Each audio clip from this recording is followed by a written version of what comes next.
سفر هماني هلا ماهن ما الأبصر خرجت يوم السبت الثاني من عشر لخدمة المختار في شهر سفر. السلام عليكم ورحمة الله تعالى wa barakatuh. mbokk yi gannaaw ba ñu sant yàlla julli ci Yonent bi sallallahu alayhi wa sallam ñoo ngi fii tey ci këru xasida yi ñu dikk fi digtal leen li nga xam ne moo am ci biir kër gi kaay topp leen incha allah moo wax leen lan moo am ci biir këru xasida yi. في كل سار وفي ظفر هماني ألا ماهن ما الأبصر والسفر فلاهي بكوني عبد ربي خديمه. jëf kon gaa yéen ñi topp tey ñoo ngi fii ci këru xasida yi ñu taxaw ak sama xarit Serigne Mansour Seck kenn xam naa ne kenn du leen ko présenté parce que yéen moom xam nañu bu baax a baax sama diggante ak moom voilà les déclamations pour la journée xasida Serigne Mansour tey mu ñëw ci këru xasida yi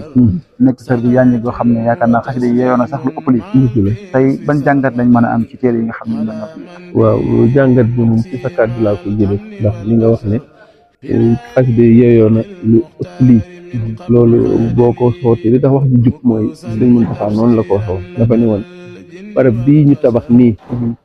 lu ko nit yéem ak lu mu niru ci gët ne dafa yànj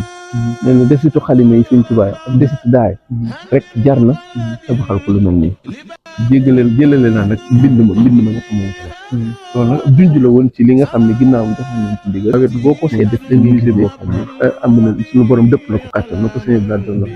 moo tax ñu tàmbali ci wàllu mbindam yem ci wàllu mbind mi ak lépp lu ànd ak mbind mi nag ndax di ngeen fekk loo xam ne ay defukaay daala woon jamono sëñ mag bi di ngeen fekk loo xam ne